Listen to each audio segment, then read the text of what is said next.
Ok Google, comment tu me trouves? Je vous trouve de toute beauté. Hey, salut, bienvenue, c'est Momo. Ici, on va parler de nouvelles techno et je vais vous apprendre à dessiner. Je sais, ça n'a rien à voir, mais je fais ce que je veux, c'est ma chaîne, c'est parti.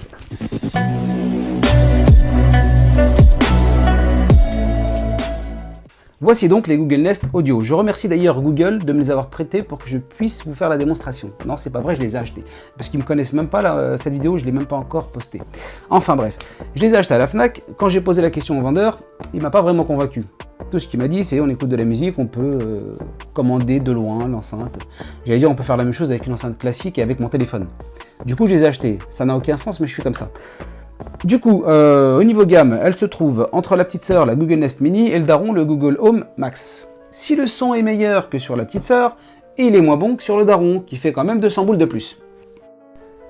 Alors, on va le configurer ensemble. Moi, je l'avais déjà configuré, du coup, je vais le réinitialiser. Ça me permettra de vous montrer comment on fait. Alors, à l'arrière de l'enceinte, on va activer le bouton mute. Ensuite, il faudra rester appuyé au milieu de l'enceinte. Vous êtes sur le point de réinitialiser complètement cet appareil. Cessez d'appuyer sur ce bouton pour annuler. Et voilà. Maintenant, on va la laisser se déconfigurer du réseau Wi-Fi. Et quand elle sera prête, elle nous le dira. J'en profite pour désactiver le bouton mute à l'arrière.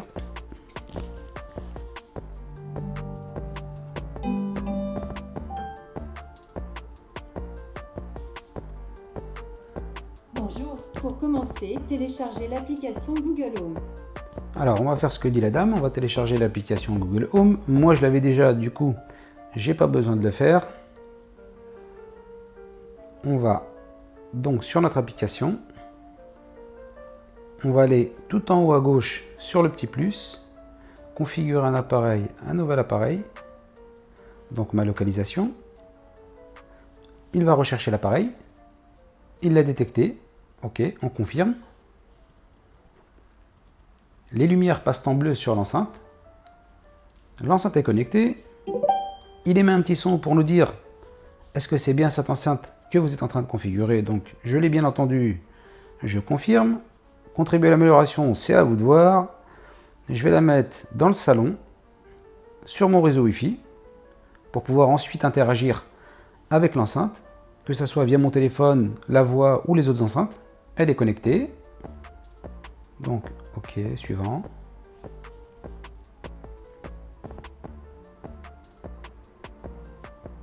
J'ai une notification qui me dit qu'un nouvel appareil a été ajouté à mon Google Home. Activer Voice Match, c'est pour qu'elle puisse reconnaître votre voix. Si par exemple vous voulez passer un appel téléphonique, elle va chercher le contact dans votre répertoire à vous. Donc moi, c'est pas la peine. Là, c'est plus ou moins la même chose, c'est pour accéder à votre répertoire, etc. Ça ne m'intéresse pas. YouTube, non merci. Il vaut mieux avoir un compte de streaming audio pour écouter de la musique en illimité, sans publicité. Mais après, bon, bah, même si vous n'avez pas de compte, vous aurez quand même de la musique. Il y aura sur YouTube. Vidéo, c'est pas la peine, il n'y a pas d'écran. Donc, le Google Duo pour pouvoir appeler des enceintes vers l'extérieur, vers le téléphone, ou de l'extérieur vers l'intérieur. Là, elle vous présente tous les boutons de la Google Nest. Voilà, l'enceinte est prête. Et voilà. Bonjour, je suis votre assistant Google. Je suis là pour vous aider. Enchanté. Pour savoir quelles actions vous pouvez faire, continuez dans l'application Google Home. Si certains y voient un simple gadget, moi aussi au départ j'étais pas convaincu comme je vous l'expliquais juste avant. Mais après utilisation, je vais vous expliquer ce que j'en ai pensé. Prenons un peu de recul. Quand vous achetez une enceinte Google Nest, c'est pas vraiment une enceinte que vous achetez. C'est une nouvelle façon de faire, un confort de vie et un gain de temps. Pourquoi un gain de temps? Vous le verrez au fur et à mesure de la démonstration. À la sortie de la boîte, la promesse est claire, simplicité. Simplicité d'utilisation et simplicité du design. Du coup, vous pourrez l'intégrer n'importe où, dans une chambre, dans un salon, dans vos chiottes ou même chez Tante Mathilda qui s'habille en désigual. À l'intérieur, il y a deux modes dont je vais vous parler, le EQ et le IQ. Le EQ, c'est pour la musique et les podcasts. Il va détecter le son ambiant et par rapport à ça, il va augmenter le volume. Par contre, Le IQ, c'est uniquement pour les podcasts, ce qui est tout à fait logique. Alors, le matin, vous vous préparez pour aller bosser, le sèche-cheveux est en marche, il va le détecter, il va augmenter le son pour votre podcast. Par contre, pour la musique, il ne va pas le faire, parce que la musique, en général, quand on la met, c'est juste pour avoir un son d'ambiance. Vous pouvez également lui demander de baisser le son automatiquement. Baisse le son, ok Google, baisse le son de 10%. Voilà, il va le baisser, ou alors directement sur l'enceinte. À l'intérieur, on a un tweeter de 19 mm, un boomer de 75 mm. C'est clair que vous ne ferez pas une carrière de DJ avec ça, mais vous ne serez pas déçu.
Vous pouvez créer un groupe d'enceintes spécifiques. Par exemple, pour vos enfants, chacun a son enceinte dans sa chambre. Vous voulez envoyer un programme pédagogique et là, tout le monde le reçoit. Vous pouvez créer un groupe avec toutes les enceintes de la maison et partager avec toute la maison vos goûts musicaux. Évidemment, vous n'êtes pas limité en nombre d'enceintes, si ce n'est votre budget. Celle-là, elle fait 100 €. Moi, j'avais une petite promo, c'était les 2 achetés, une offerte, comme des baguettes. Évidemment, vous pouvez vous connecter avec votre téléphone comme une enceinte classique en Bluetooth et envoyer tout votre contenu vers les enceintes. Mais si vous avez déjà une enceinte Bose, par exemple, qui a un meilleur son, vous pouvez définir cette enceinte Bose comme l'enceinte par défaut, via cette enceinte, en Bluetooth toujours. Tout ce que vous enverrez, enfin toutes les demandes que vous demanderez à cette enceinte-là, elle les enverra automatiquement vers la Bose. Vous pouvez lui demander de mettre de la musique, par exemple, pour 20 minutes pour faire du sport. Bon, je dis 20 minutes, ça peut être 5 minutes, hein, je ne juge pas. Ou alors, si la musique est déjà en cours, vous lui dites arrête la musique dans 5 minutes. Vous pouvez voir sur votre application ce qui se joue dans les enceintes de la maison, celles de vos enfants par exemple, et les contrôler, mettre pause, arrêter, avancer, baisser le volume. L'enceinte quant à elle est très réactive. À l'intérieur, on a un processeur 4 corps cadencé à 1,8 GHz et 3 micros. Lorsque vous faites appel à Google, OK Google, vous avez OK Google, vous avez 4 lumières fixes qui s'allument en façade. Ça veut dire qu'elle attend une requête de votre part. Excusez-moi, je ne comprends pas. OK Google, stop. À ces lumières, vous pouvez associer 2 sons. Un son en début de requête et un son en fin de requête. Comme ça, si l'enceinte est loin de vous, vous savez si elle a entendu la requête et si elle est en attente d'une requête. Vous pouvez faire des demandes multiples, il suffit de rajouter « et » entre chaque phrase, et ce jusqu'à 3 demandes. Vous pouvez configurer jusqu'à 2 langues pour les requêtes. Vous allez dans l'application, vous verrez, il y a toute une liste de langues que vous pouvez configurer. On peut jouer à des jeux questions-réponses avec les enfants. Il y a pas mal de jeux qu'elle connaît, il suffit de lui demander qu'est-ce que tu connais comme jeu. Là, elle va faire alors je disais donc un jeu de questions-réponses, elle va créer des groupes, elle va distribuer les points, c'est très convivial. D'ici, on peut faire un appel vers toutes les enceintes, soit via l'enceinte, soit via l'application en appuyant sur mégaphone. Ou alors il suffit de le dire et l'enceinte va appeler toutes les enceintes de la maison.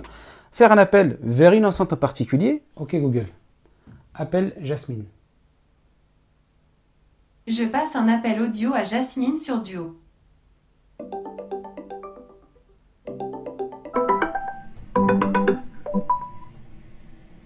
De l'extérieur, vous pouvez appeler chez vous sur les enceintes.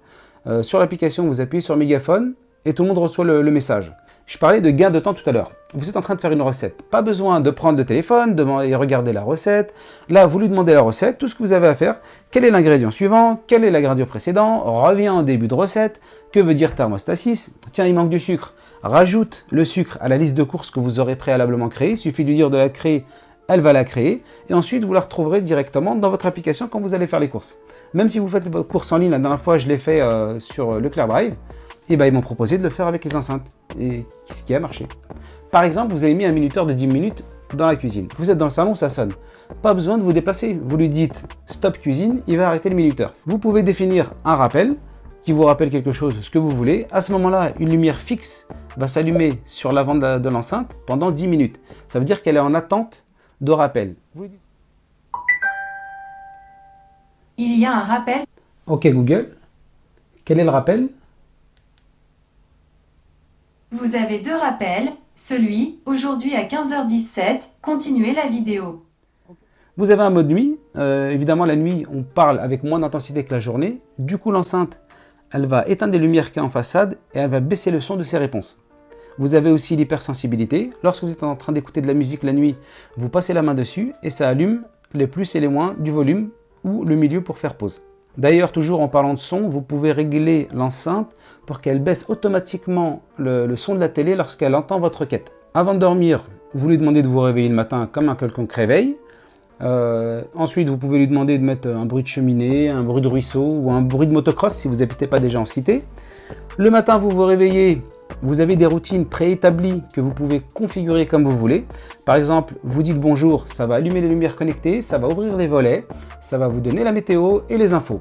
Vous commencez à gagner du temps déjà. Vous vous préparez, pas besoin de prendre le téléphone pour savoir à quelle heure est votre prochain train. Vous lui demandez, elle va vous dire à quelle heure il est, dans quelle gare il faut le prendre, combien de temps vous allez mettre pour arriver à la gare et combien de temps pour arriver à destination. Pour les enfants, ils sont en train de dormir en haut, vous voulez les réveiller, pas besoin de monter, vous faites un mégaphone, tout le monde reçoit le message. Le soir, vous faites les devoirs avec les enfants, pas besoin d'aller sur internet, vous lui demandez combien font 3 millions x 3 milliards 250 millions, qui était le premier roi de France, le premier président des États-Unis ou je ne sais quoi. Vous voyez, mine de rien, avec toutes ces automatisations et ces routines, le matin on a bien gagné 10 à 15 minutes. Ça paraît pas beaucoup, mais 10 à 15 minutes, qui n'a jamais eu la désagréable surprise, juste avant de quitter le domicile, d'avoir Captain Chocolat qui tape à la porte? À ce moment-là, je peux vous dire qu'on est bien content d'avoir les 10-15 minutes de rab pour pouvoir aller se soulager et se débarrasser du paquet. Au niveau confidentialité, donc à l'arrière, vous avez un bouton mute que vous pouvez activer. Le micro est désactivé. Ainsi, l'enceinte ne vous écoute plus. Pour les enfants, vous pouvez restreindre l'accès à YouTube et donner accès qu'à YouTube Kids par exemple. Je dis ça, c'est pour les parents responsables. Chacun fait ce qu'il veut. Alors, vous pouvez faire ce que vous voulez avec l'enceinte. Des fois, on peut expérimenter des trucs. Ok Google, je vais aux toilettes. D'accord. N'oubliez pas de tirer la chasse en partant. Ok Google, j'ai envie de faire du sport. Je peux également vous aider à muscler votre cerveau. Et si on jouait à « J'ai de la chance » ? Ok.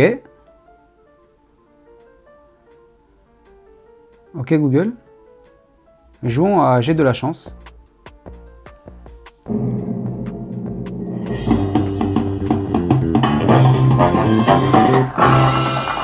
Salut, c'est le moment de croiser les doigts. Parce que ce jeu s'appelle « Avez-vous de la chance » ? Combien de personnes veulent jouer ? Une. Un jeu en solitaire. Ok, Ouais. c'est ici que ça se passe. J'aime donner des surnoms aux gens. Le vôtre est Derby. Question 1.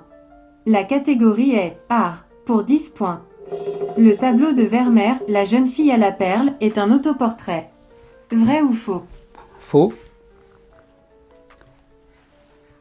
Vous avez l'air convaincu de votre réponse.